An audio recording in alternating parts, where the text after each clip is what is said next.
Oi, gente, eu espero que esteja tudo bem com vocês e vocês estejam prontos para aproveitar o carnaval estudando pra caramba, porque eu coloquei um monte de texto difícil e é para isso mesmo. Espero que esteja tudo bem com vocês. A nossa aula de hoje é sobre a literatura e a instituição da crítica, e eu coloquei como texto, como vocês devem bem lembrar, né? Patologias no sistema da literatura. Tem um título marcante e tem uma complexidade marcante. Vocês que já se depararam com o texto, se confrontaram com ele, devem ter percebido isso. Nos meus slides, eu incluí esse trechinho, essa seção genealogia, né, de um dos artigos de Corpo e Forma, O Futuro dos Estudos de Literatura. É complicado você tentar fazer um sintagma nominal assim como se fosse uma pergunta, mas, né? E coloquei porque é interessante para que a gente pense precisamente isso, a construção do discurso da crítica literária dentro do sistema da literatura, né? A ideia é basicamente essa: a gente tem um grande sistema chamado literatura e a gente tem subsistemas dentro desse sistema: a crítica literária, o ensino de literatura, a teoria da literatura, a história literária. Tudo isso, né, são subsistemas dentro desse macrosistema chamado literatura, que é, né, por sua vez, um subsistema do sistema mais amplo da cultura humana, né? Eu coloco assim a coisa da perspectiva do sistema porque eu acho interessante que a gente pense a relação entre literatura, sociedade e cultura, considerando, né, a forma como tudo isso é articulado dentro de um mega ambiente, né, que é o nosso mundo, que é o Ocidente. Não que o Oriente não tenha literatura, mas, enfim, tratam-se de outros conceitos para práticas análogas, né, mas não as mesmas práticas, não tradicionalmente. Portanto, eu coloquei também como indicação esse texto do Habermas, né, Mudança Estrutural na Esfera Pública. Ele é um texto que tem... Eu tenho que procurar uma metáfora boa. A metáfora para isso... Putz, estava na minha cabeça agorinha. Eu pensei, vou usar essa metáfora quando estiver dando aula, e a metáfora sumiu. Mas vamos ficar com a do movimento ameboide, tá? O impacto desse texto tem algo de movimento ameboide. É lento, é lerdo, mas vai indo aos pouquinhos conforme ele vai sendo traduzido. Eu não sei, meu Deus, não é isso. Osmose. Não é a melhor metáfora também. Enfim, vamos seguindo, né?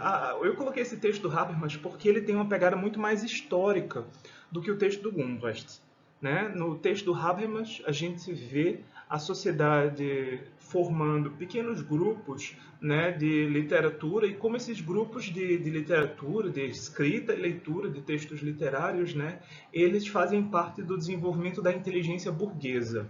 Tá? Então a ideia básica para mim é de que o nosso conceito de literatura hoje é um conceito fundamentalmente burguês. Tá? Não é tanto a perspectiva que esse texto do Gumbrecht, né, Hans Ulrich Gumbrecht, vai elaborar, tá? No Patologias no Sistema da Literatura. E a gente já chega lá. De qualquer modo, para começar a nossa discussão, a gente tem de definir certas coisas, né? O que é o sistema da literatura, o que são patologias, né? Como é que um sistema tem uma patologia? Normalmente é um corpo, um organismo, né, que desenvolve uma patologia. Mas a gente utiliza a metáfora, né? Diz que o sistema tem um problema, tem um defeito, né? Ele funciona de uma maneira como se ele fosse um corpo, um organismo, né? Ele tenderia ao próprio desaparecimento, a doença, né, como meio, como caminho desse desaparecimento. E no fundo é um pouco isso, tá? Para que a gente entenda sistema aqui, vocês têm de abstrair da perspectiva sociologista que normalmente a gente tem, né, que a gente desenvolve nos estudos de literatura, e pensar o sistema como uma série de conexões e elementos que se conectam e que se transformam no tempo, tá? É claro que quando a gente pensa, tá, mas o sistema linguístico também se transforma no tempo, é verdade, mas as transformações do sistema linguístico não mudam o processo, né, da própria linguagem, em certo sentido. né? As mudanças, elas são muito mais lentas e elas tendem a manter a estrutura, tá? Já aqui a ideia de sistema para Gunquest e para os sociólogos alemães, né, é um tanto distinta disso, tá? É, E fora isso, eu queria pensar também nesses outros termos, né? Esfera pública, funções políticas, estrutura social e mudança, tá? É preciso focar, quando vocês estiverem diante de qualquer texto que eu tenha recomendado, focar tanto no título, né, do próprio, isso para qualquer coisa que vocês estudem, tá? Tanto no título do texto que vocês vão ler, quanto, no caso da minha recomendação, a relação que aquele texto poderia travar, né, com esse outro texto principal. Como é que o texto complementar incide sobre o problema principal, né, sobre o texto principal. Eu queria também que vocês tentassem lembrar aqueles conceitos-chave de época de Isa, né? Estrutura, função, comunicação e imaginário. E aí a gente tem que considerar que Gunquest ele vai falar repetidamente da função da literatura, da função da literatura, da função da literatura. Mas ele vai explicar a função como um dos elementos dentro de um sistema mais amplo de operações, né? Portanto, aqui ele está muito mais preocupado com o âmbito da comunicação, como, né, essa função é executada dentro desse sistema, muito mais do que tentar olhar para a literatura e dizer a função da obra literária. Tá? Tanto é que a abordagem de textos que Gunquest faz, assim, em matéria de leitura aqui, é uma miséria. Né? É uma miséria o que ele faz na leitura. É interessante e tal, mas é um recorte. Então vamos lá. Gunquest começa o texto, né, associando a definição que Luhmann desenvolve para a arte, né, a função que Luhmann postula para a arte dentro das explicações dele, né? Luhmann é um sociólogo alemão, certo? E ele tem uma teoria, né, da sociedade, ele estuda a sociedade, ele estudou, ele morreu, né?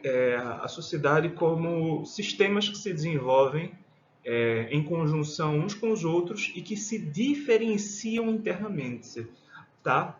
Então, a ideia básica de haver uma história, né, do sistema da sociedade é a história da diferenciação interna de subsistemas, certo?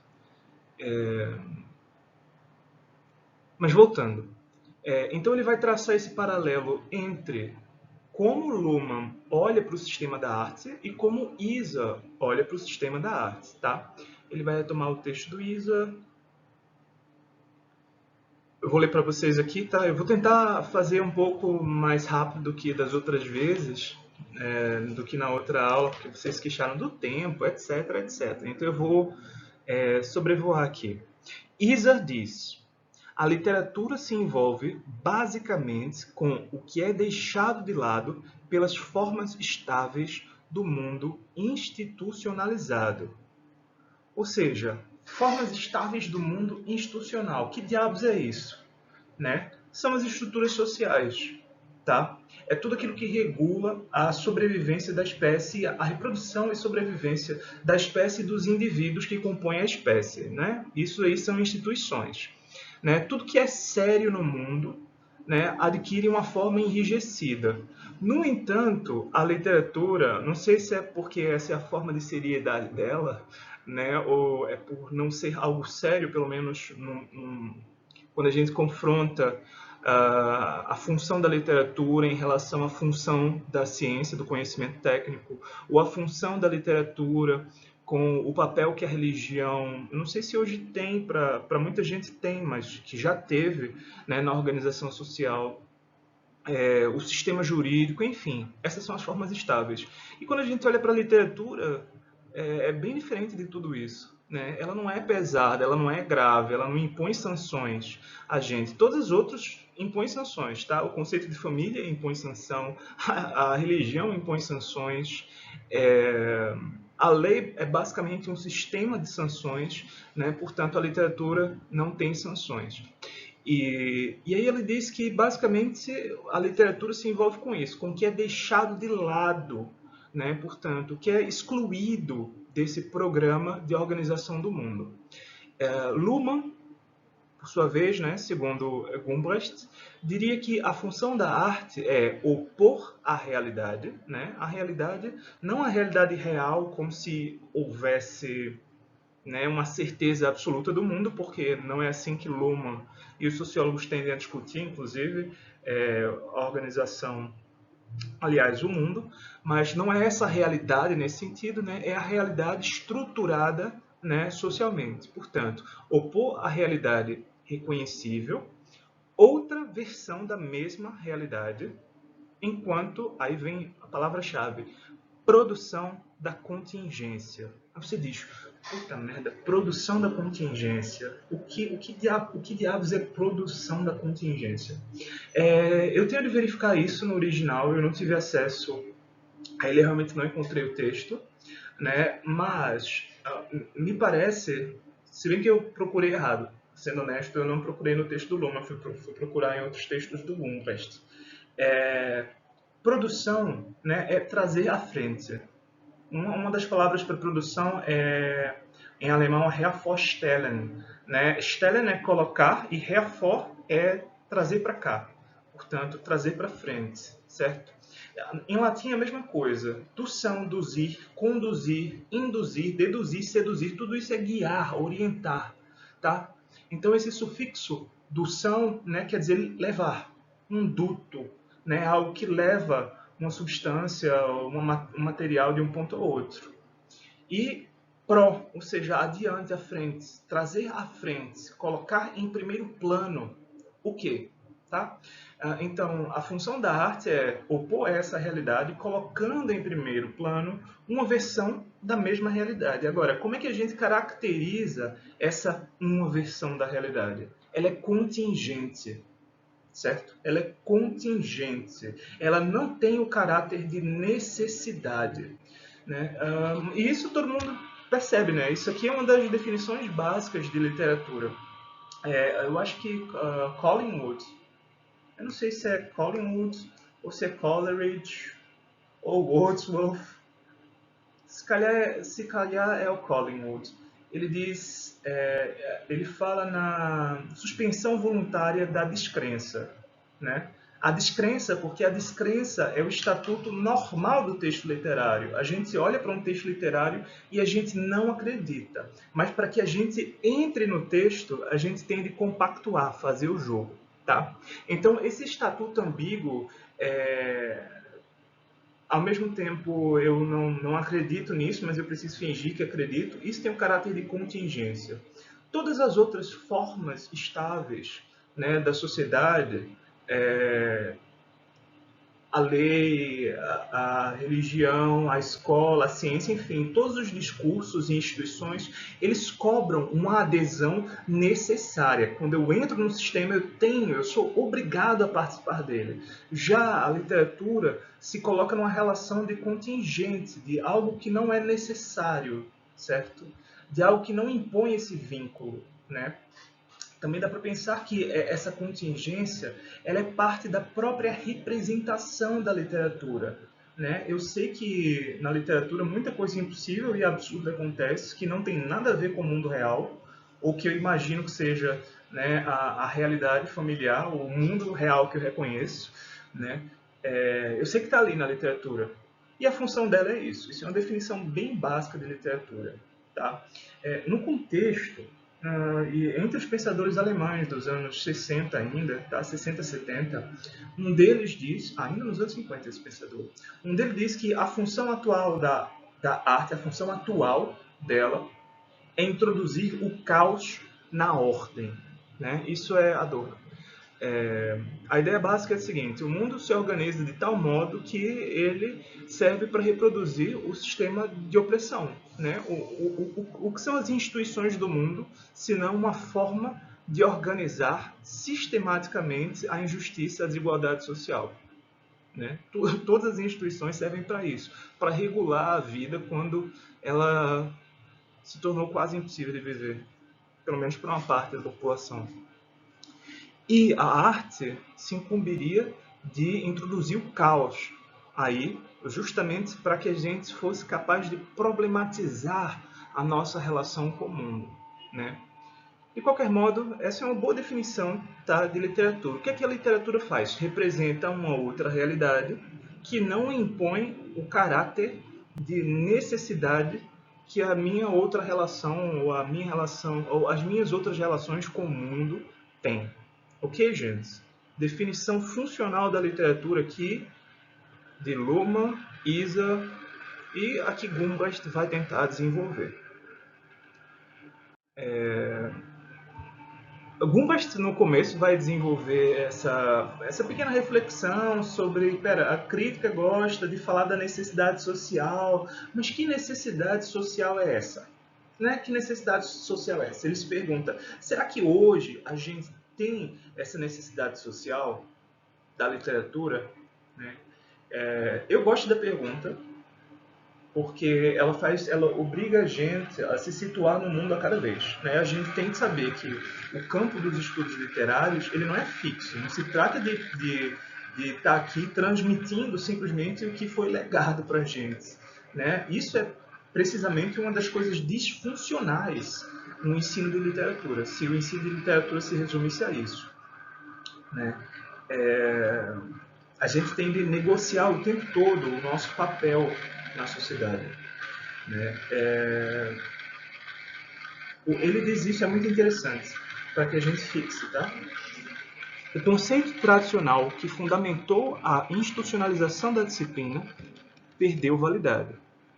Hoje em dia, praticamente qualquer texto pode encontrar o leitor que o lerá simplesmente por prazer e, neste caso, tanto o texto quanto o leitor se situam no limite do sistema da literatura. Né? Portanto, esse conceito de literatura, né, no fundo, é o da literatura como uma modalidade de leitura. Né?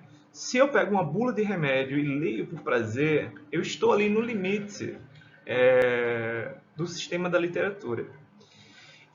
E ele introduz uma série de observações assim que são muito esquisitas. Isso é Gumbast, Baby Gumbast, com 40 aninhos apenas, né? Falando umas abobrinhas de quando em quando.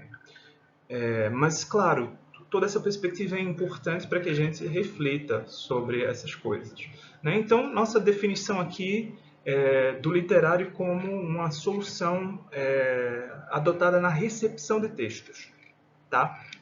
Para mim, o que é interessante aqui do texto para a gente é pensar como existe... Opa! Gente! Como é que eu volto agora? Eu vou seguir porque se eu voltar vai ser... eu tenho de regravar o vídeo, enfim. Para mim, o mais interessante é pensar que na forma como Gumbast vai estruturar, né, o texto dele e na forma como ele vai tentar mostrar o desenvolvimento das categorias, né, da função, tal, existe um certo conceito de história do sistema da literatura. Não é uma história da literatura como a história dos estilos literários, que é a história tradicional, né? Quando a gente pega Antônio Cândido, por exemplo, eu estava procurando ali, mas também está difícil de ver. Mas ó, a gente vai ler o Saraiva eventualmente, né? E quando a gente pega o Saraiva, é precisamente isso que a gente tem. A gente olha para vários textos, né? Faz uma abstração deles, diz o estilo é tal, portanto o texto pertence a tal época. Né? É uma história do estilo. E faz algum sentido a forma como a gente produz essa história, porque ela é talhada, construída para determinados fins.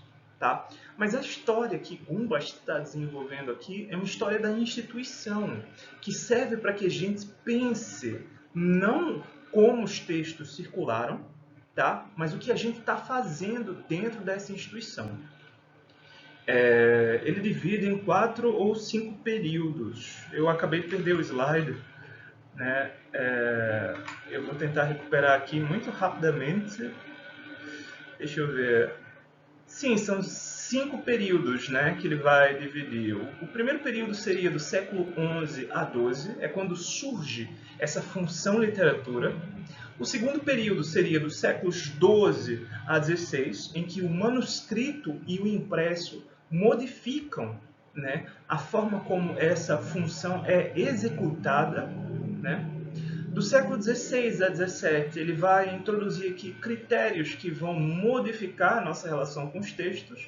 Finalmente, 18 e 19, né? E 20. Tá? 20 é o momento da dissolução para ele. Né? É o momento em que a literatura já acabou, está disfuncional, já. Os estudos de literatura já surgem como um parto mal feito, né? Um parto atrasado.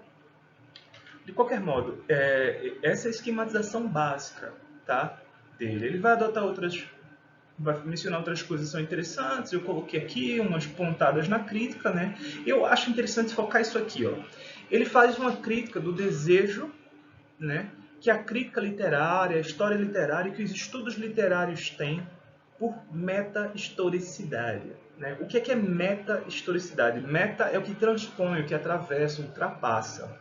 Né? Portanto, meta-histórico seria algo que está para além da história. Quando a gente pensa em literatura, a gente tem duas opções. A gente diz, ou a literatura é um negócio que surgiu num determinado ponto da história, se desenvolveu de um determinado jeito e virou outra coisa, ou vai morrer, como tudo que é histórico, né? Ou a gente diz que sempre existiu mais ou menos o que seria literatura. Né? Eu acho que vocês podem ter percebido pela careta que eu fiz que essa não é a minha opção. Às vezes a gente pode parecer redutor ao comentar certas coisas. Por exemplo, eu posso dizer, pô, qual é o meu interesse em falar de literatura oral, por exemplo, e me perguntar se o homem do Paleolítico tinha literatura, né? Enfim, são questões interessantes. Ao mesmo tempo, existe uma versão antropológica da coisa, né, que me permite ver que, basicamente, em todos os grupos humanos, eu não saberia dizer todos, né, mas basicamente em todos, a gente tem várias experiências da linguagem, várias modalidades, né, de usos da linguagem que não fazem parte de um conceito instrumental de linguagem. Né? Mas aí a gente tem aquele problema. Eu só vejo esses usos, né, eu só percebo que o uso é diferente porque eu faço o conceito instrumental da linguagem. Se eu não pensasse, a linguagem é útil, a linguagem deve servir para comunicar uma informação, transmitir informação, é para isso que serve a linguagem. Se eu não pensasse essas coisas, será que eu observaria os outros usos da linguagem? Né? Por exemplo, uma pessoa conta uma piada, conta uma historinha, mesmo quando a gente vai narrar uma história e a gente quer apresentar a utilidade, a gente tem toda uma forma de fazer isso. Né? Será que vale a pena olhar para tudo isso como sendo literatura ou característica literária? Eu não sei, mas essa é uma discussão em aberto. Tá, de qualquer modo, né, Gumpest, ele critica essa perspectiva, essa busca por formas originárias, tá? Como se houvesse uma dimensão antropológica, né, antropológica no sentido transcendental quase, né, que organiza várias formas de literatura em todas as épocas e todas as civilizações. Né? Ele vai fazer uma crítica disso. Bom, fora isso, gente, antes da gente entrar propriamente nos argumentos de Gumpast, a gente precisa dessas definições básicas. Tá? Ele vai lá falar de código, vai falar de programa. O código não se diferencia do programa. A gente diz que diabos é código não se diferenciar de programa, óbvio. Né? Que diabos é diferenciação? Do que ele está falando? Sistema? Qual é? Tá? Eu coloquei aqui do lado direito esses 4 termos básicos. Tá? O que é código, o que é programa, o que é diferenciação, o que é autopoiesis. Ele vai mencionar isso algumas vezes, poucas, mas a gente tem que manter isso no nosso horizonte. Tá? Código é uma demarcação binária elementar, eu coloquei aqui. Né? Código é o que estrutura a diferença. Belo, feio. Novo, velho. Verdadeiro, falso. Ok? Código é mesmo isso. O que é código? Um binarismo de base. Tá? O código, ele codifica. Tá? Ele codifica, quer dizer, ele vai determinar o que está dentro, o que está fora, ele vai determinar o que faz parte ou não faz parte. Né? Código nesse sentido. E tem um programa. Tá? E aí você pensa, pô, programa de computador? Programa? Em que programa? Como assim? Programa é roteiro. Existe um roteiro, né? A gente tem um código, né, que é o código certo e errado, né, o legítimo e ilegítimo, o legal e ilegal, melhor dizendo. Né? Legal quer dizer que está dentro da lei, legal quer dizer que está fora. Né? E isso estrutura um roteiro da legislação. Né? Quando a gente tem textos legislativos, eles aplicam, né, esse código certo e errado, legal ou ilegal, né, a uma série de situações e prevêem desfechos, né, com base nas ações que alguém desenvolver. Portanto, a legislação é um programa, serve de roteiro, tá, para as ações humanas que vão se enquadrar ou não se enquadrar no código, na verdade, um dos lados do código. Tá? Código, um binarismo básico. Programa, o conjunto de ações que a gente vai levar a cabo se você está do meu lado ou está do lado do outro. Né? Se você está dentro do código ou fora do outro lado do que é o código em sua perspectiva enfática. Né? E aí a gente tem outros dois termos, diferenciação e autopoiesis. Né? Uma das teorias, vocês devem lembrar, da evolução é de que surgiu uma célula vazia, né? Um coacervado. Dentro desse coacervado, outras estruturas foram surgindo. Né? E essa célula primitiva, o coacervado, que recebeu uma cadeia proteica e conseguiu se reproduzir e tal, né? Dessa estrutura unicelular, né? A gente foi desenvolvendo unicelular no modelo, né? Foi desenvolvendo os outros seres até termos essa riqueza, essa abundância, essa complexidade que é o universo hoje. O universo humano, o universo, aliás, animal natural, vamos lá, porque a natureza também é humana, num certo sentido, né? A gente projeta, o conceito da natureza é nosso. De qualquer modo, autopoiesis é precisamente esse processo segundo o qual um sistema, né, no caso o sistema da célula, desenvolve estruturas para sobreviver no ambiente. Não é difícil. Né? E o que é diferenciação? É precisamente como essas estruturas vão ficando cada vez mais complexas. Cada vez mais complexas. Tá? Código, binarismo. Programa, um roteiro. Diferenciação é como as coisas vão ficando mais complexas dentro de um processo de autopoiesis. Ou seja, a coisa se cria por si própria. Tá? Isso é uma teoria biológica que tem sido aplicada na sociologia lumaniana, por exemplo, e que Gunquist tentou incorporar aos estudos de literatura e desencanou numa determinada altura, mas eu acho interessante que a gente mantenha essa perspectiva. Tá? Serve para explicar muita coisa. Explicar e produzir problemas, né? Essa é a graça da coisa. Então, nosso Gunquist, ele começa com essa leitura de um poema de Guilherme d'Aquitânia, né? Guillaume de Poitiers, ou d'Aquitaine.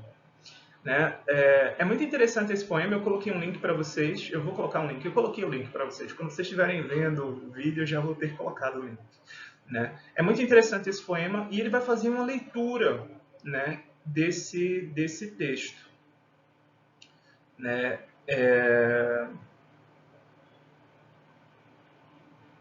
Eu acho que eu troquei a ordem, eu acho que eu troquei a ordem dos textos, tá? Mas aqui, basicamente, nesse texto, o trovador ele vai falar da própria canção, do próprio texto, né? E vai falar da capacidade dele, da perícia dele em produzir uma obra. Né? Ele trouxe a canção do obrador, ou seja, da oficina, não dá para ver isso em português, né? Que elaborei com o meu calor, disse Augusto de Campos. Né? Que elaborei com o meu calor. Não, que saiu da oficina. Né?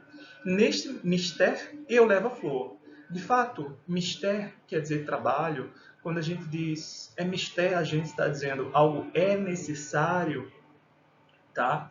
Mas a palavra contemporânea para isso que está sendo chamado de métier aqui em provençal, né? É métier.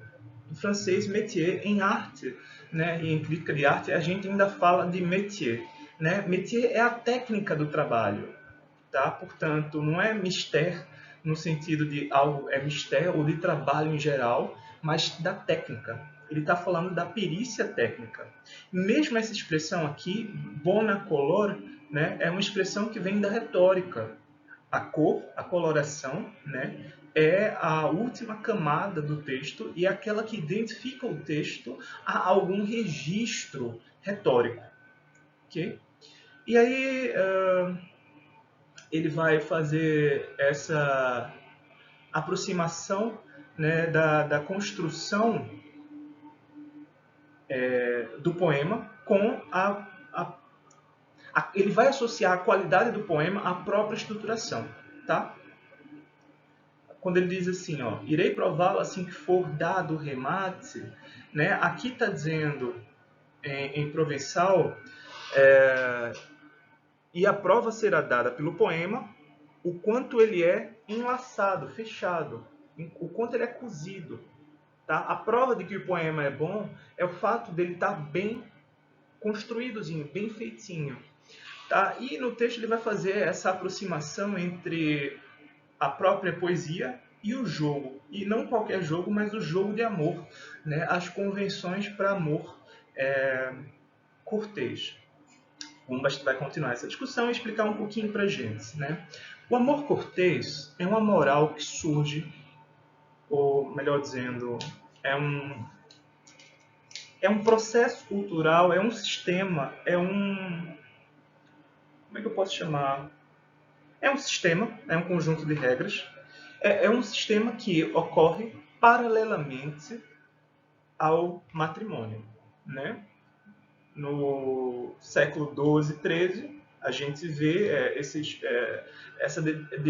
a dedicação dos trovadores às damas e tal, tudo isso passa por cima ou por lado ou abaixo, né, de algum modo se afasta dos laços matrimoniais. Né? O casamento é uma questão de transmissão de propriedade, né? E como moralidade ele se torna a monogamia tem a ver com a possibilidade de transmitir de maneira certa, né, a propriedade.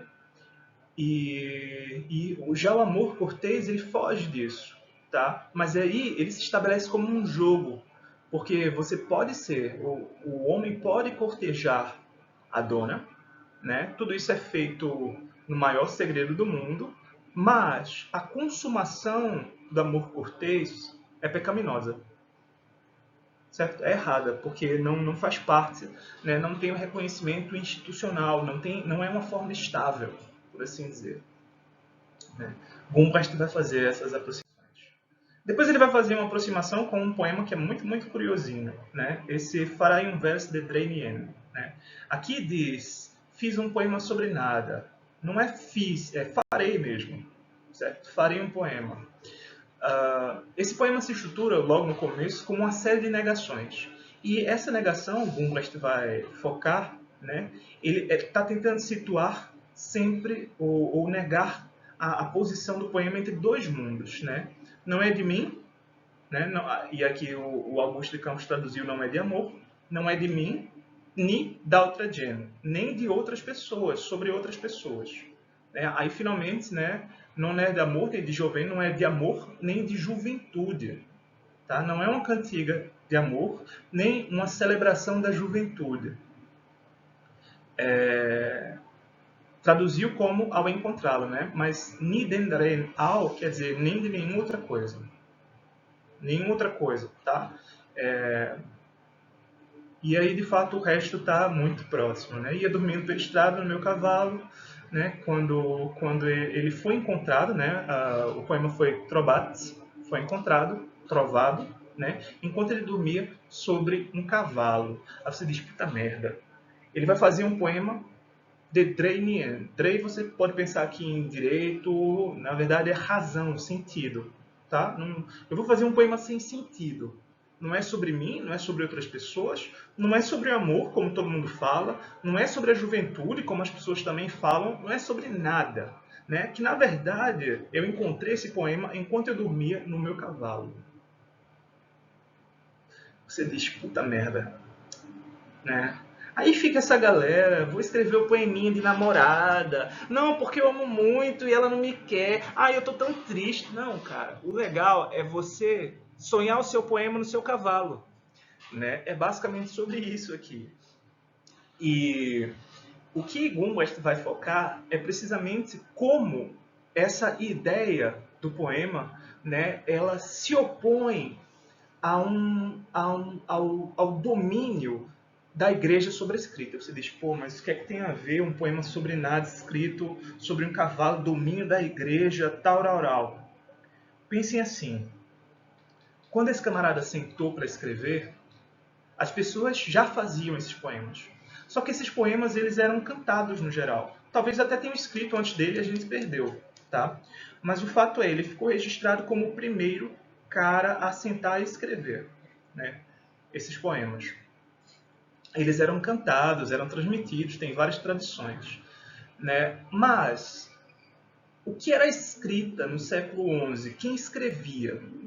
Né? Quem estiver fazendo linguística, tiver feito alguma linguística histórica, vai lembrar que os primeiros textos em português são dessa altura, né? E o primeiro documento deve ser do século XI, que é meio latim, meio português, né? E assim, não tinha regra para aquilo. Parece que as pessoas estavam completamente desconcertadas no que estavam fazendo.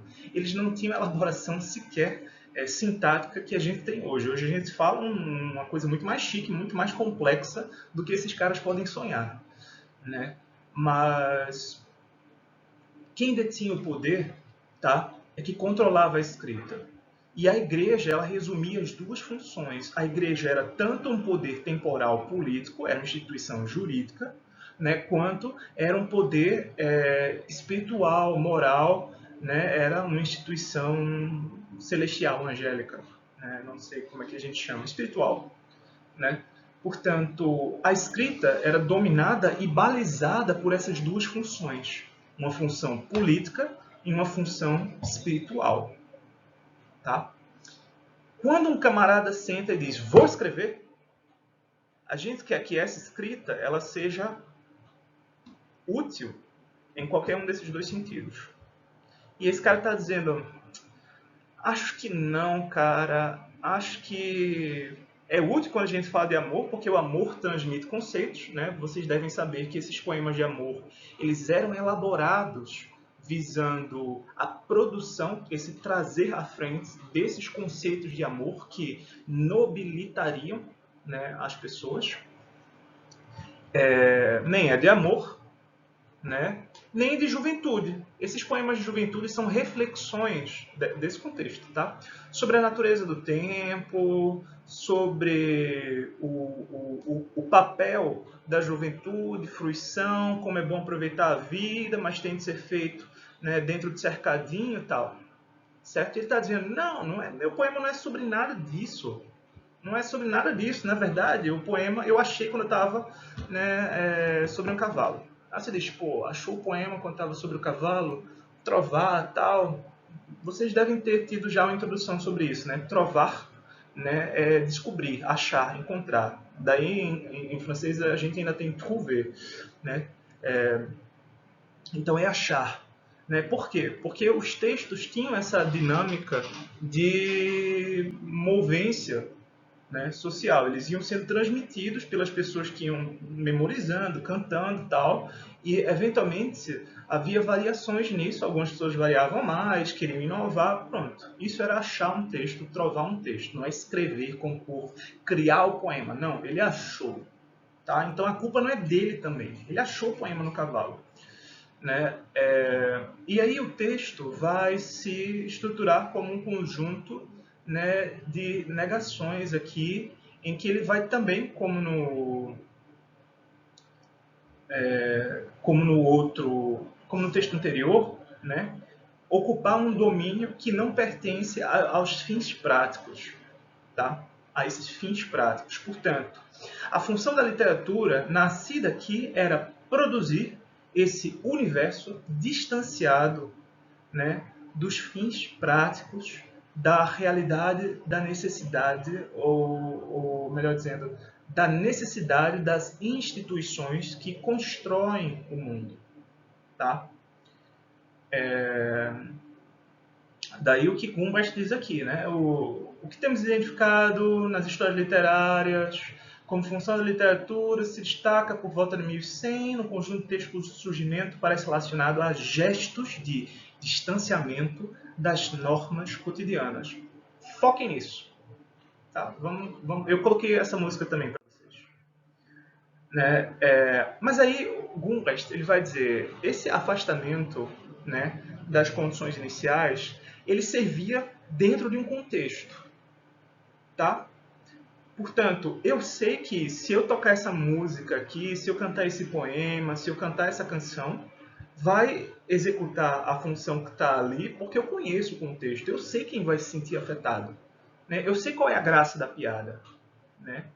Mas aí, quando a gente começa a escrever essas canções e depois a imprimir as canções, tá? Como é que fica? Como é que eu vou saber qual é a piada? Não vou. Então, logo no começo, nas primeiras transcrições, eles passaram a emendar essas explicações, as rubricas, tá? Das razões e das vidas, ok? Razões e vidas. Elas explicam, mais ou menos, dão um contexto para a gente entender o texto. Do contrário, a piada se perdeu, né? Nesse passo, o Gumbast vai, para confundir a gente mais, introduzir a ideia de comunicação compacta. Aí você diz, puta merda, comunicação compacta. Tá que pariu. E agora? O que é que eu faço com comunicação compacta? É outro conceito para complicar as coisas. Tá? Comunicação compacta quer dizer que, vejam a ideia do compacto, tá? Quer dizer, do que está bem apertadinho lá. Quer dizer que, se num processo de comunicação normal eu tenho aqui o código comigo, você fala e eu vou lá caçar e tal, as minhas coisas, papapá, né, para descobrir qual é, eu pego o código da comunicação compacta já está no próprio comunicado. Deu para entender? Tá? A ideia básica é de que as regras de interpretação elas já estão dadas na própria forma do que a gente vai falar.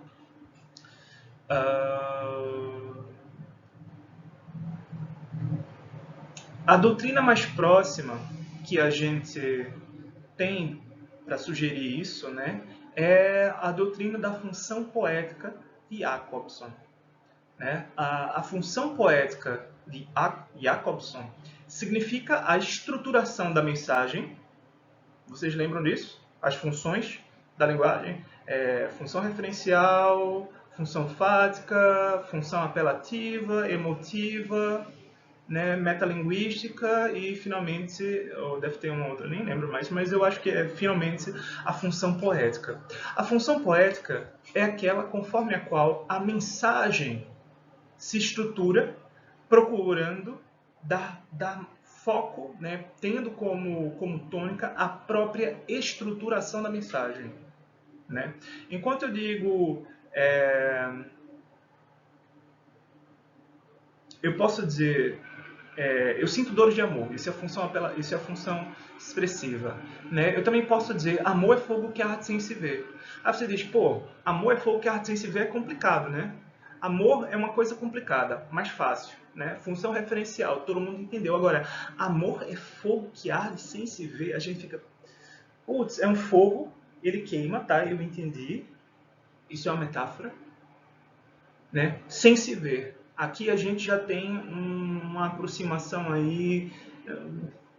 Não dá para falar muito bem em paradoxo, porque a gente não é obrigado a ver uma coisa queimar, né? Mas começa a haver a construção de uma série de oposições antitéticas. É ferida que dói e não se sente. Isso é um paradoxo. Eu digo, por que eu preciso disso para falar que amor é um negócio que dói e que confunde? Não preciso. Essa é a função poética, tá? E a ideia de comunicação compacta é algo muito próximo disso. Quer dizer, a função da obra de arte enquanto programa de comunicação, né, no qual o programa pode ser tão óbvio que torna todo o argumento supérfluo e estabelece um sentimento sólido de que tudo é desde sempre compreendido. Quer dizer que quando o camarada vai fazer o poema dele, ele não está preocupado com transmitir simplesmente a ideia, né? O argumento é supérfluo, né? Mas a gente tem a impressão de que todo mundo entende aquele código, no sentido do código jacobsoniano, tá? Que está sendo empregue para escrever o poema. Mas enfim, isso é só para dar dor de cabeça na gente. O problema se põe assim. Eu tenho textos originais que eram piadas e coisas parecidas, historiazinhas, que as pessoas entendiam no contexto original. Esses textos foram transitando e começaram a entrar em contextos dos mais diversos. O que é que eu faço, meu Deus? O que é que eu posso fazer? Tentar explicar. Explicar a cada vez. E essa mania explicativa, ela começou a se aplicar aos próprios textos. Toda vez que sai um livro, um texto, tem de vir uma introdução explicando como esse texto funciona. Por quê? Porque os leitores são tão burros que não vão entender. Eles têm de entrar primeiro nesse universo do texto, né? Eles têm de ler a introdução, têm de entender que ali nos Lusíadas, a fábula dos deuses é uma brincadeira, porque os deuses dos pagãos são, na verdade, demônios. Isso é o que o Frei Luís, eu vou chamar Frei Luís, né? O Frei Bartolomeu, não lembro mais do nome dele. É o que ele escreve na introdução dos Lusíadas, né? No parecer que ele dá enquanto membro da Inquisição. Portanto, as pessoas precisam saber dessas coisas para poder fazer leituras adequadas. Tá? Então começam a surgir essas coisas, como o conceito de intenção do autor. O que é que o autor quer? A gente já tinha visto com Dante, né, que ele tinha uma intenção comunicativa, né? Ele queria controlar o sentido. E aí ele vai se preocupar com falar daquilo. Mas aquilo não era a prática comum. Tá? Aquilo ali foi assim bem fora da curva, dentro do universo da produção cultural do contexto. Tá? Mas isso se torna uma tendência, esse controle do sentido, né, pela ideia da intenção do autor, se torna comum no século XVI. Tá? Só que aí a gente cria um problema. Pô, a função original da literatura não era meter o louco. A função original da literatura era isso, ó. Você quer que eu case, você quer que eu trabalhe, você quer que eu faça não sei o quê, mas o fato é, eu estava aqui no meu cavalo e tive uma revelação. Essa é a função da literatura. Essa revelação do caráter contingente do mundo. Essa coisa distinta de tudo. Só que aí, quando a gente começa a fazer introduções, a gente imprime, a gente vende a um preço, a gente diz, ei, vocês têm de ler tal livro. Quando a gente cria isso, a gente introduz, né, uma contradição entre o sistema e a função. Tá? Porque o sistema passa a operar segundo certas necessidades, enquanto a função, que seria a de produzir uma experiência excêntrica, né, ela vai sendo cada vez mais recalcada. Né? Eu acho que o Gumbast não utiliza essa expressão, mas essa é basicamente a ideia. Eu espero que vocês leiam tudo devagarinho, tá? Olhem as minhas coisas se vocês não tiverem feito as citações de vocês. né? Aí você diz, tá, até aqui tudo bem. Numa primeira fase surge o nosso coacervado literatura, né? Qual é a função da literatura? Meter o louco. Tinha duas instituições, a igreja como poder jurídico, a igreja como poder moral. A literatura surge porque ela não cabe em nenhum lugar no mundo. Mas aí os caras começam a escrever, transcrever, e aí ninguém sabe que merda é aquela, que coisa é aquela maravilhosa literatura, né? Então todo mundo tenta explicar um pouco. Tá. Só que a brincadeira não para aí. O sistema da sociedade, conforme vai avançando, se torna cada vez mais complexo. Vocês devem lembrar que o século XVI foi um século de profundas transformações, né, no mundo. Né? Desde o surgimento da imprensa, na segunda metade do século XV, né, até o início do século XVII, o mundo mudou assim violentamente. Mas eu acho que muito mais do que o nosso no último século. Né? Portanto, toda essa mudança promoveu o surgimento de certos fatores na própria concepção da comunicação humana, da sociedade e tal. Luhmann vai falar da subjetividade e da temporalização. Aí você diz, puta merda, Gumbast, novamente, bicho. Nova código já é difícil, programa já é difícil, comunicação compacta é difícil. Gumbast, você tem 40 anos, mas você é um paga-pau de Luhmann, cara. E é verdade, é verdade. Você diz, pô, meteu aqui mais coisa complicada. Né? O que é subjetividade? Gente, é simples. É simples. Subjetividade, né, como um princípio, é a crença de que eu, como indivíduo, tenho direito. Pô, mas os indivíduos sempre tiveram direitos. Vocês sabem que, historicamente, isso não é real. Né? Por exemplo, vou dar um exemplo de estrutura histórica que agride o princípio da subjetividade. Né? Missa de sétimo dia. Eu percebo que seja uma homenagem que se faz a um ente querido, amigo, alguém próximo que faleceu, né? Parente, amigo, enfim, né? Que faleceu. Mas dos princípios da missa de sétimo dia é rezar pela alma do falecido. Vamos supor que eu queira ir para o inferno ao morrer. Por que diabos alguém vai rezar pela minha alma se é tudo que eu quero? Né?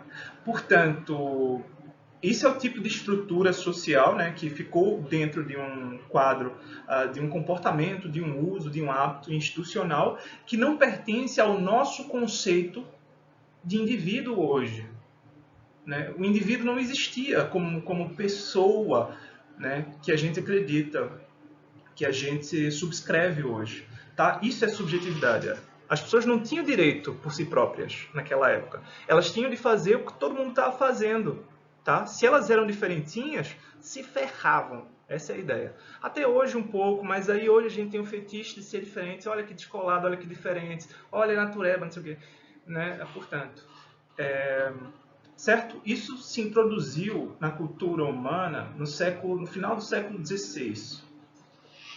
Já existia, claro, né, manifestações esporádicas dessa resistência do indivíduo ao mundo, mas se tornou uma constante, tá? Até se tornar um princípio jurídico. Né? Aí, finalmente, nesse século XVII, surge o que Gumbast está chamando de código. Né? No começo as pessoas faziam literatura porque era divertido, porque era diferente, era estranho. Ninguém sabe por que a gente fazia literatura. Né? Para isso, para ser bizarro. Você pega um auto de Gil Vicente, é para ser engraçado, mas não tem um código que determine que se não for engraçado, o Gil Vicente vai ser crucificado, coitado. Né? No entanto, lá pelo século XVII, certo? Os juízos começam a ser aplicados dessa forma. Né? Enquanto a literatura poderia ser algo útil no século XV, XVI, proveitoso, né? Mas ao mesmo tempo diferente, tá? Ela começa a ser julgada em virtude de ser bonita ou feia. O poeta começa a se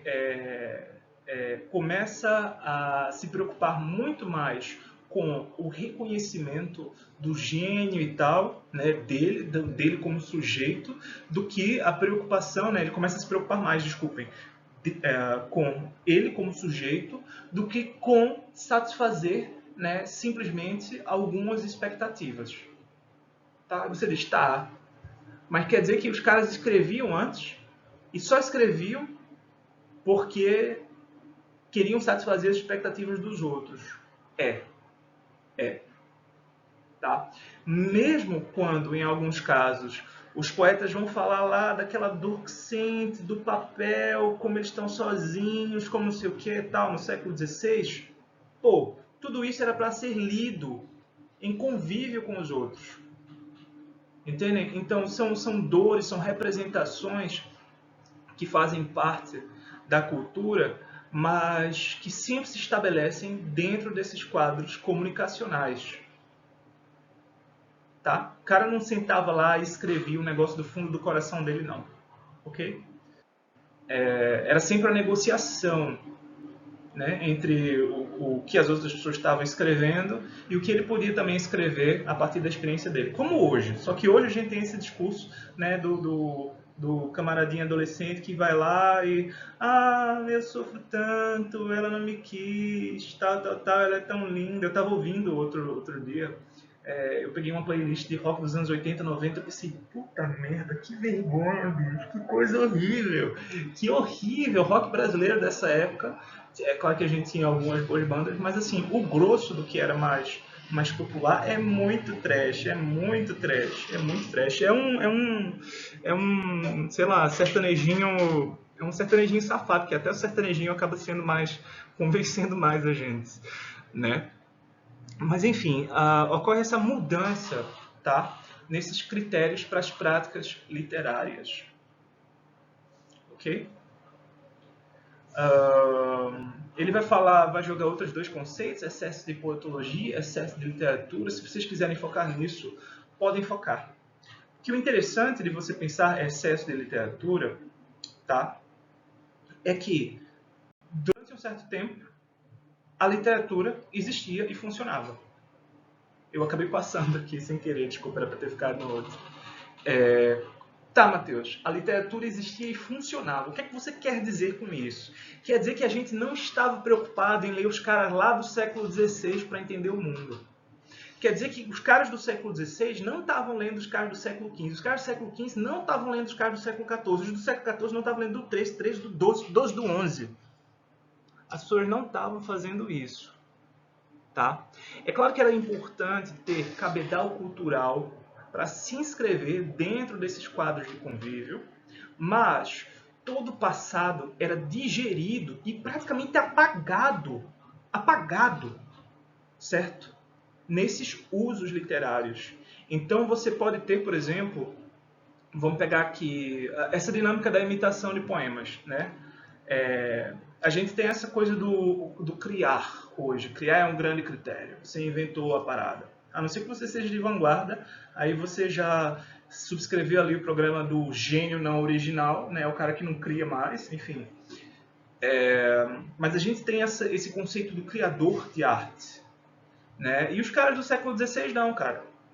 Então Camões pegou lá, sentou uma hora, olhou um livrinho de Petrarca, que devia ter essa largura, eu tenho aqui, não é tão grande não, na real. Foi um dos primeiros livros de bolso, por acaso, Petrarca, tá? Aí ele pegou lá o Petrarquinha dele, né, um livrinho de bolso, Petrarquinha. Aí ele olhou o poeminha, poeme onde o sol queima flores e erva. Aí ele disse, legal, vou traduzir? Não, traduzir não, cara, eu vou copiar. Vou copiar e vou fazer a minha versão. E a minha versão vai ser muito melhor que a de Petrarca. Muito melhor. E foi isso que ele fez. Esqueci o título do...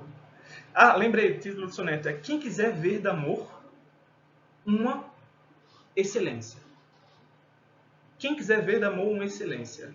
Procurem aí, vocês vão ver. Esse soneto é imitação de um outro de Petrarca. E quando você olha bem para o que está sendo feito ali, Camões está imitando Petrarca e dando aquela piscadela no final dizendo, mas eu sou muito melhor, cara. Eu sou muito melhor. Né? De qualquer modo, a gente passa a ter excesso de literatura. Por quê? Porque a gente convive com textos da nossa época e textos do passado. Tá? Esses textos eles já não são usados em situações concretas. Né? Eu não estou aqui sentado com os meus amigos e, em vez de ler Petrarca, eu vou fazer a minha versão do Petrarca, né? E a gente vai conversar sobre isso. Não. A gente tem um excesso de literatura. A gente tem de ler o Petrarca, falar sobre o Petrarca e, se a gente quiser ser atrevido, fazer a nossa versão hoje do Petrarca, tem de dizer que é Petrarca, mas tem de colocar lá que criou, que não sei o quê, transcriação, a tradução, pá, criativa. Né? Existe um excesso de literatura. O que a gente faz com Petrarca? Eu lembro tinha um aluno de graduação, mas que fazia parte do meu círculo da pós também e tal, e quando eu fui dar aulas na graduação lá na Unicamp, ele chegou para mim e disse: pô, Matheus, você vai dar aula de Camões? Camões morreu, cara. Eu digo: é verdade, cara, mas daqui a pouco o seu autor aí que você está estudando morre também, e morreu. Algum tempo depois o cara que ele estava estudando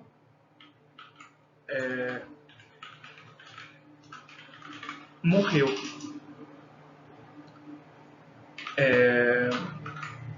Então, voltando, né?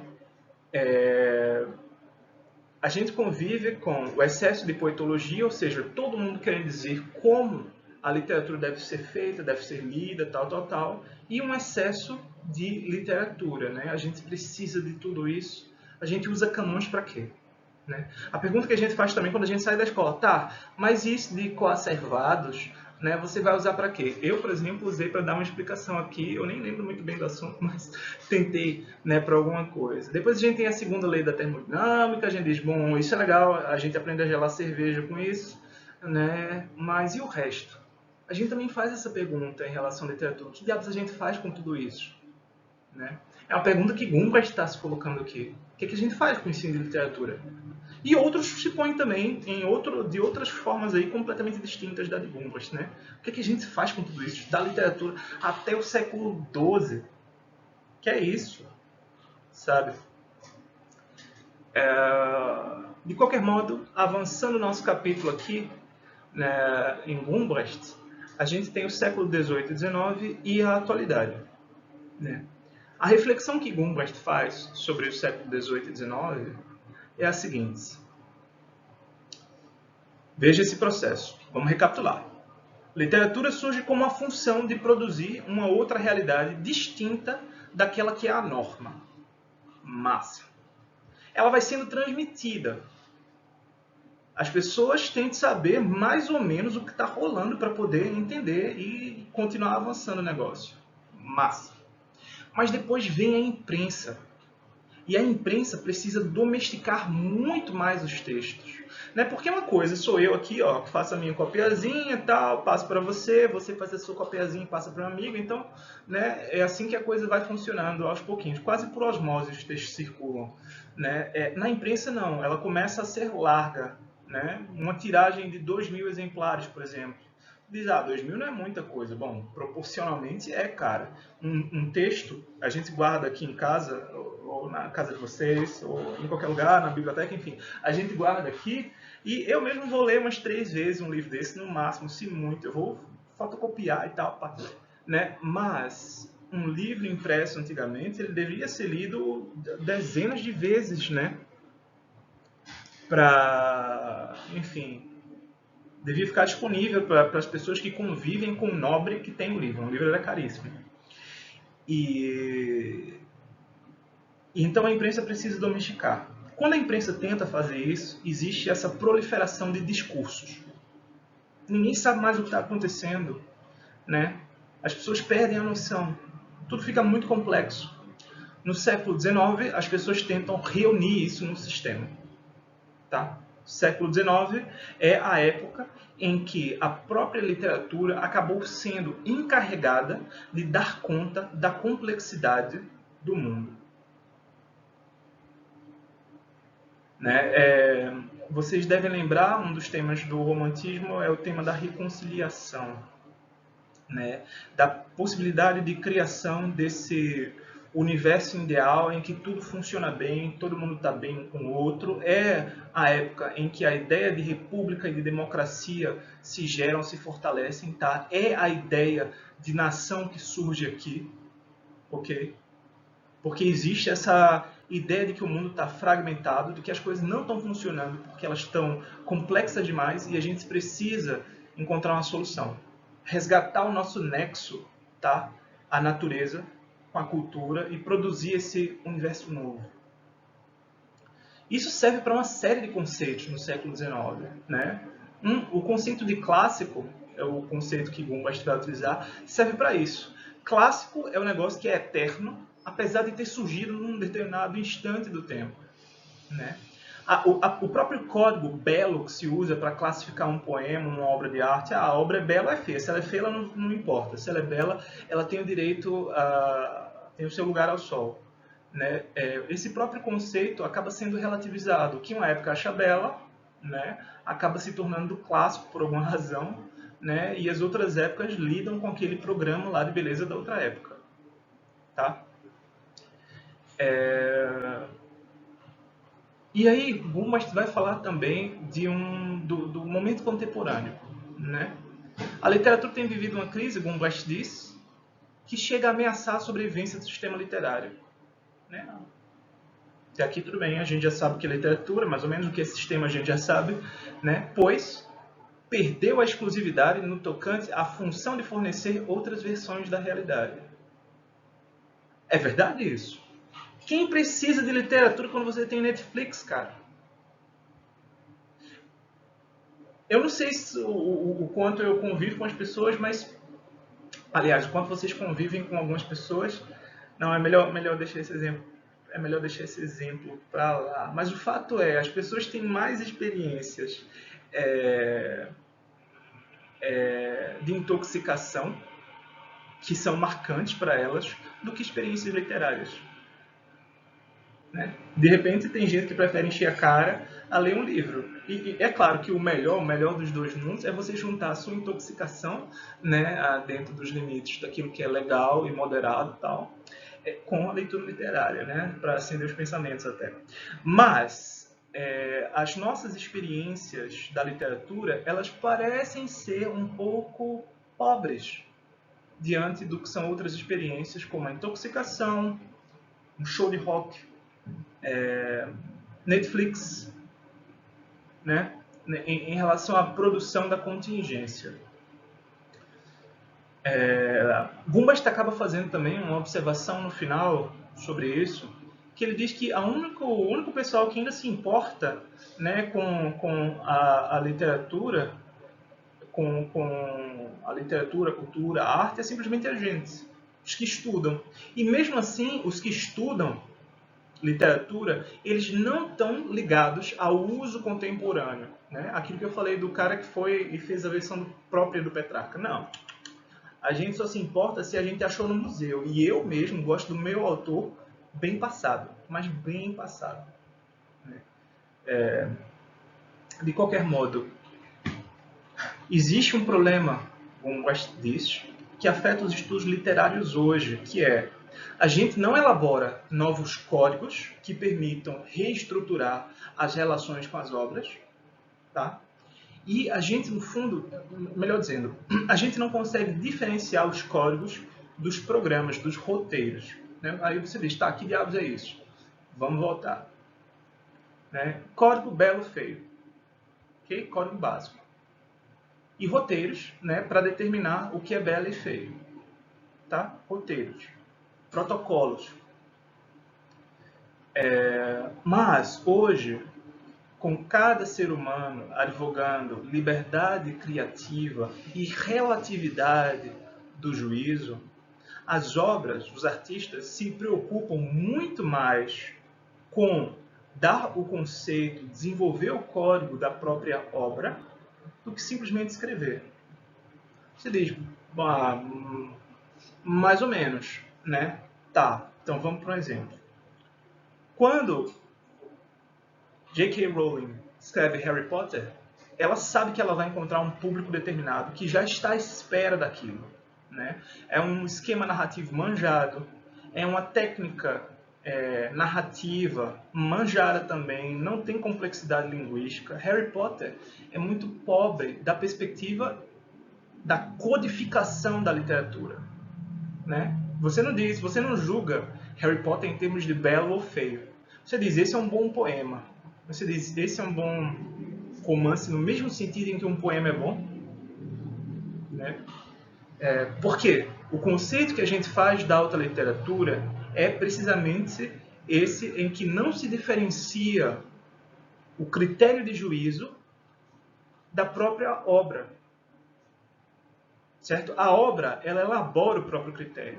E aí a gente fala, existe uma gíria para crítica, não sei se diz isso em outras áreas, né? Eu só estou nessa área, portanto.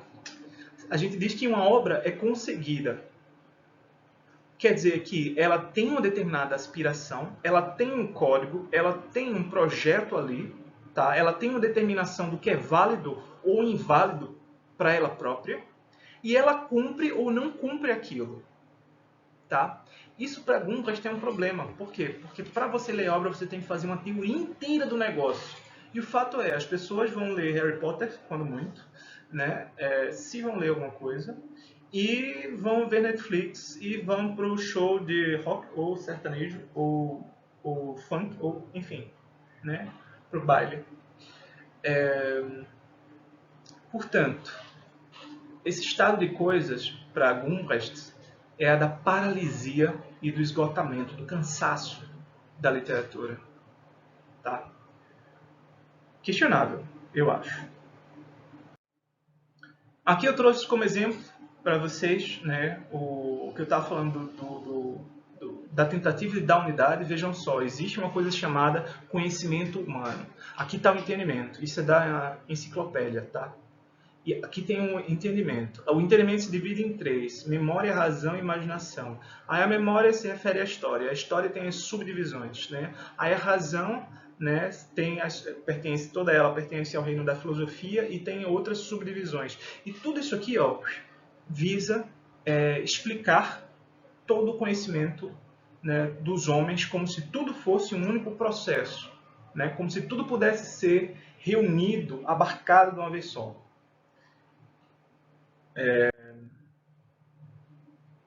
Eu coloquei aqui umas questões para vocês. Eu prefiro que vocês leiam nos slides que eu vou disponibilizar, né, como uma reflexão sobre o papel da crítica literária. Tá? A crítica literária e os estudos de literatura surgem no século XIX, no século que tenta reunir tudo, né? A gente está tentando dar uma explicação para a literatura e dar um uso à literatura. A crítica surge nessa época. Mas na universidade ela só entra depois. Ok? Então há um descompasso, esse é o argumento de Gumbrecht, entre os propósitos da crítica e o momento em que a gente elabora uma disciplina específica para pensar esses propósitos.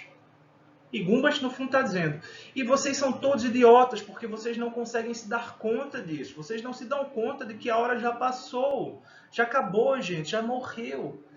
Não sei. Né? Gumbrecht é uma figura... Eu tenho uma relação ambígua com o Gumbrecht. Muito inteligente, mas eu só discordo dele. Tá? Fiz uma recapitulação aqui. Um resuminho para nós todos. Tá? Isso para vocês. E eu vou tentar... Coloquei também questões, tá? Coloquei algumas questões, umas são para vocês e tal, mas essa é a única que eu quero transmitir assim na real.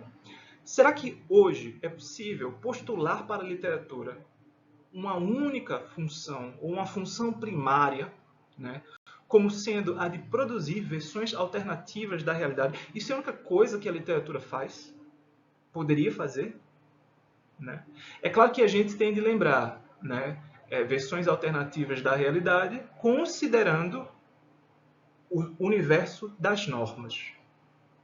A minha outra pergunta é: vamos considerar que essa seja uma das funções, né, e que outros meios de comunicação, outras experiências propiciem essa produção da contingência também, né? Tá. Mas não existe nada de exclusivo na literatura, não existe nada assim que seja específico a ela, que as outras possibilidades, né, não façam. Eu subscrevo isso, eu acredito que sim. Tá? Mas aí a pergunta é, qual? Qual é o papel dela? Tá?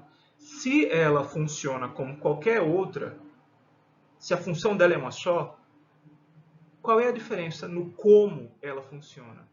Né? É isso que eu queria perguntar a vocês, tá? Existe alguma especificidade das experiências da produção e recepção literárias que as distingue das demais formas de experimentar contingência, ou seja, de ver esse caráter fluido do mundo?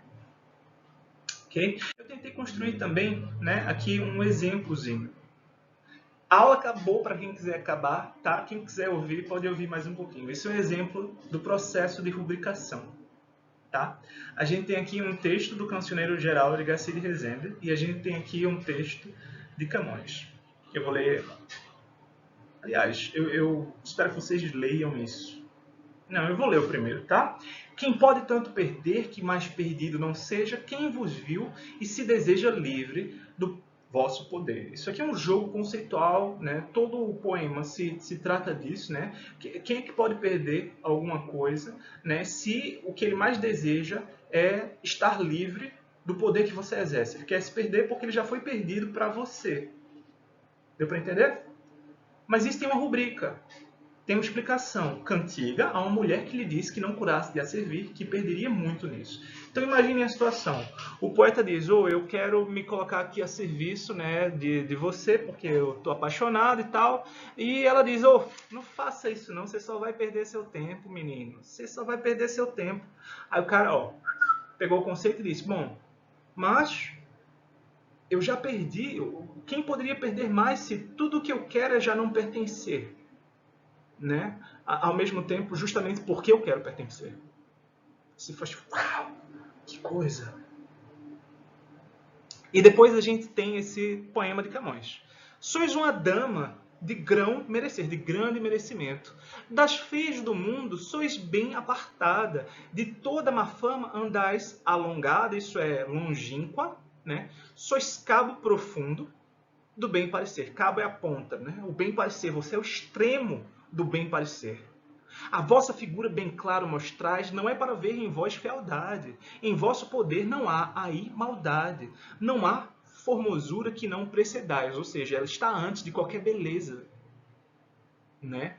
Aí você diz, tá, um poema assim, meio estranho, né? Um elogio, tal, papapá, né? Qual é a graça dele? É porque a gente teria de quebrar a cabeça 1 milhão de vezes para perceber, tá? Mas quem tem a impressão do ritmo perceberia isso, né? Para a gente perceber que o poema está dividido em duas partes.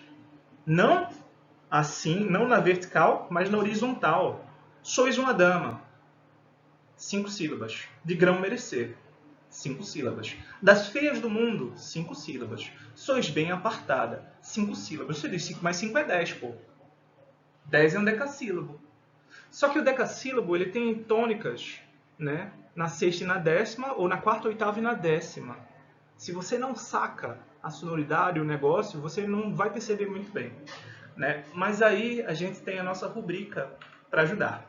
Estâncias na medida antiga que tem duas contrariedades. Louvando e deslouvando a dama. Deslouvando uma dama? Deslouvando a dama? Como assim deslouvando? Porque se uma parte louva, a outra deslouva. Né?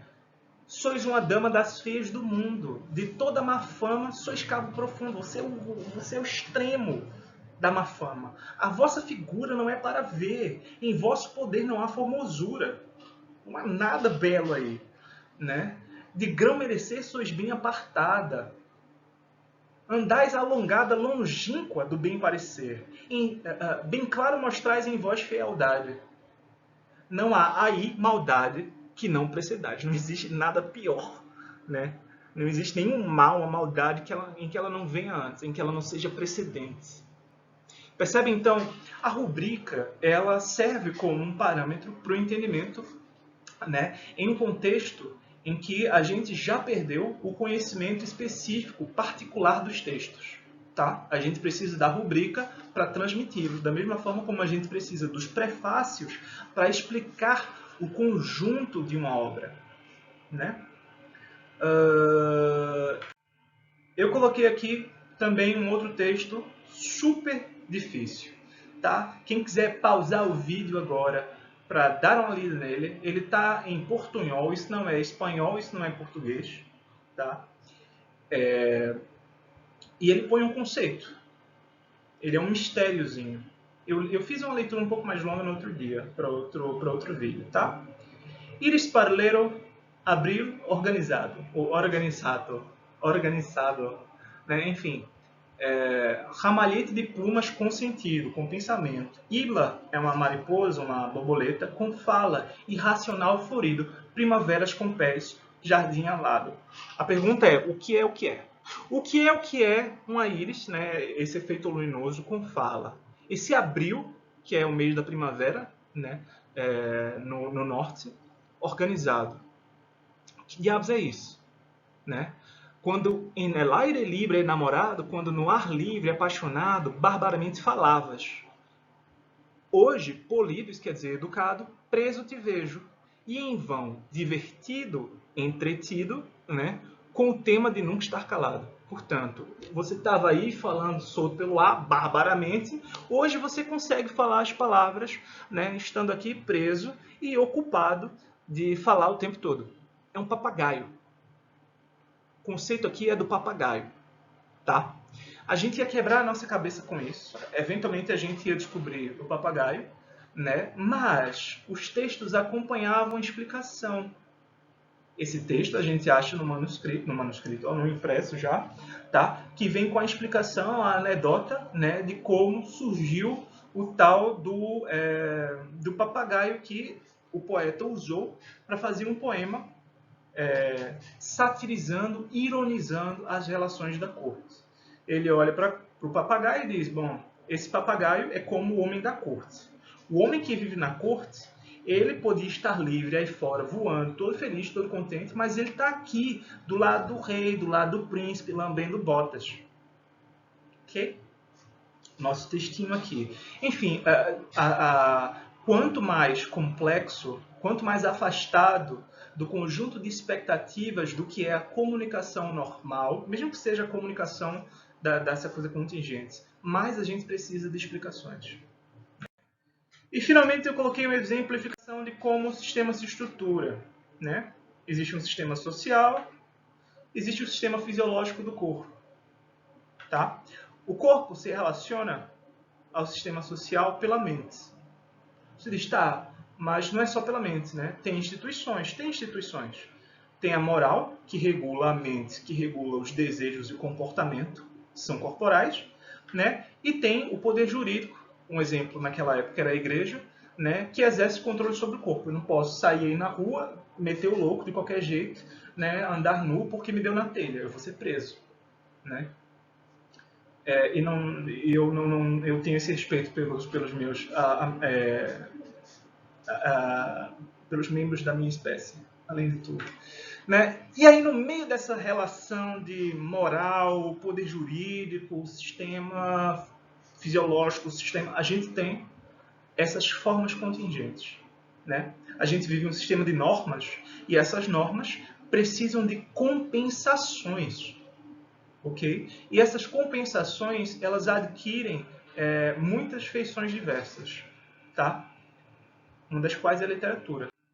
A gente tem, além disso, a estruturação de um sistema que visa negociar essas compensações.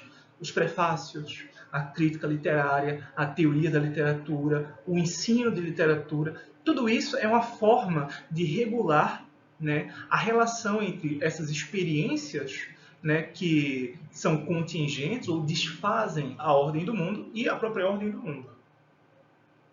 Dá para entender? Nesse sentido, né, a escola, a crítica, o ensino da literatura é uma forma dentro do sistema social que visa mediar a relação entre as pessoas, seus corpos e mentes, né, com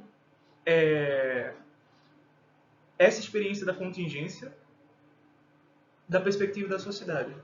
A pergunta é, a gente está ocupando esse espaço bem? Esse gráfico todo complexo aqui, mal feito, eu fiz um esquema mais higiênico aqui depois, tá? Com as setinhas aí, vermelho e azul, eu não lembro nem por que eu coloquei isso, tá?